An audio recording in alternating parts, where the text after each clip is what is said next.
I wish I knew then what I know now.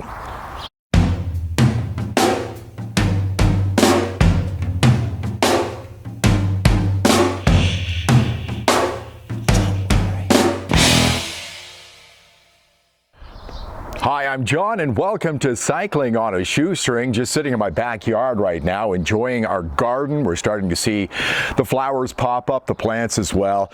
Everything is turning green here in the springtime as we get into late May.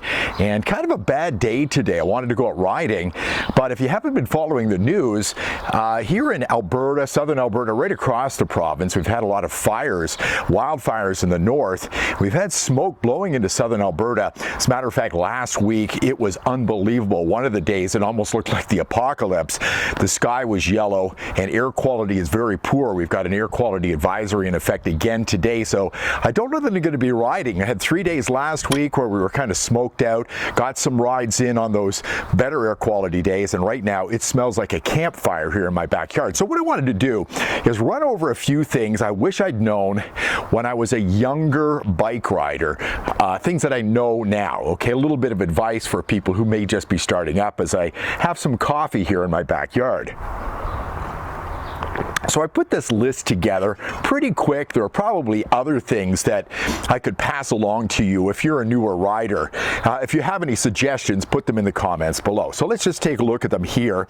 First off, number one, don't get caught up in the battle for technological superiority, okay? It's sort of the nuclear arms race of cycling. I look back on the early days of my mountain biking, for instance. I was a road rider first, but mid to late 90s, I started mountain biking and I started getting into buying bikes and I started getting into buying different components for bikes. It was the next thing to come around for me as a cyclist, trying to shave grams off my bike, go from STX to XT when it came to different components on the bicycle, and it's very expensive. Nowadays, if you're a roadie, for instance, we're seeing more and more gears. It happens on mountain bikes. What are we up to now when it comes to cassettes on bikes? Is it 12? Is it 13?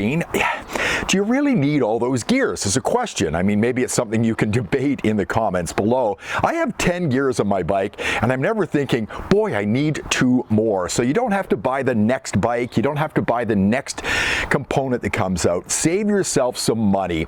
Don't get caught up in that technological superiority thing that bike companies are constantly trying to do. They're one-upping themselves and they may be costing you extra money. Here's another thing, and it's something that even today, as somebody who's getting a little bit older, I have to think about as well. But if you're a person who's just starting out on riding, if you think you're slow and it bothers you, think differently, okay? Don't think about that at all. What I always say to myself if somebody passes me or I'm passing somebody is I might be better than some riders, I'm probably worse than some riders, and I probably fall somewhere in between. I think of a story when I was in Portland, Oregon, a couple of years ago. I was riding out of downtown and came to a steep hill. I remember we were underneath an overpass and there was a guy ahead of me who was going up the hill, and as I was passing him, he said, "Yeah, just pass. I'm pretty slow on the hills." And I slowed down and I said, "Well, you know, I think you're doing pretty good." And he said, "What do you mean?" He said, "Well, you know, most guys our age," and he was about my age, which was probably, you know, mid-50s at the time. I said, "Most guys our age on a Sunday afternoon are at home eating, drinking beer, eating wings and potato chips, watching football, and you and I are on this hill climbing up here on our bikes. I think you're doing pretty good." And he smiled at me and he said, "Thank you." So don't worry about being slower than another rider. Go out there, take your pace, enjoy the ride. That's the number one thing I can suggest to you. Another one, I wrote down here, sometimes if you don't feel like riding, you just don't ride, you know. Sometimes I feel this way. I have a week during the summertime probably where I start to feel bad because I haven't been out on my bike for a week. But sometimes your body needs a bit of rest, and it will tell you to slow down and take your time. And, you know, after those weeks of riding, I'll often say to my wife, you know, I haven't ridden my bike in a week, but boy, was I ever strong today.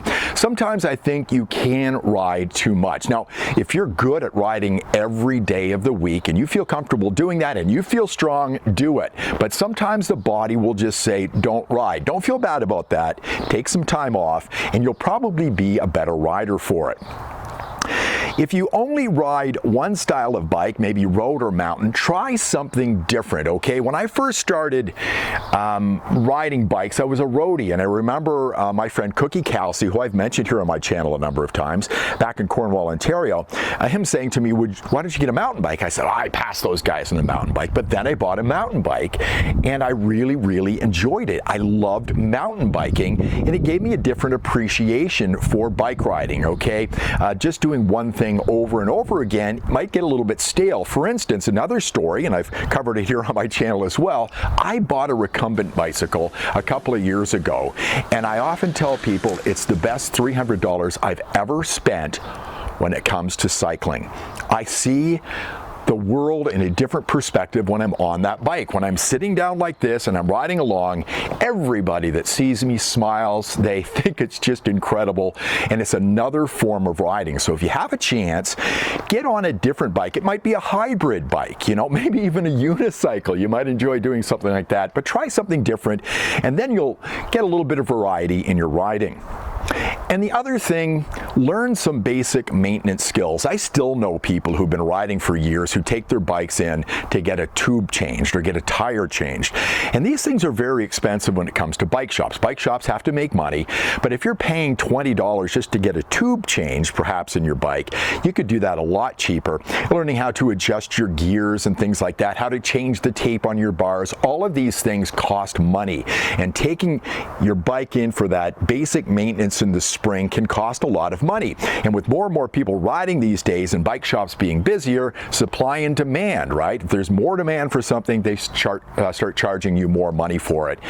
And that's something you need to think about. Learn how to fix your bike. Just the basic stuff can save you a lot of money, okay? And get some good tools in your shop as well. Got some honorable mentions as well. These are pretty simple ones.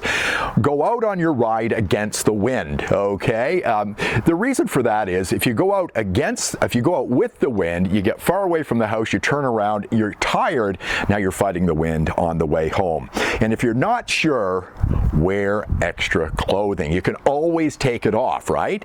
But if you're cold, you can't put it on. So take some extra clothing along. Make sure you've got the proper jersey or jacket so you can stow that stuff away, and you'll be much more comfortable on your ride. So just a few things I've been thinking about, and I thought for a day like today where I might not be able to ride, I can put a video up here on my channel. If you've got any other, tips for beginners, let me know about them in the comments below. Maybe I'll use some of them in an upcoming video as well. I'm going to try to get out and do some riding and get some ride videos in now as well as soon as the air clears and we have better air quality here in southern Alberta. Thanks a lot for watching. I do appreciate it.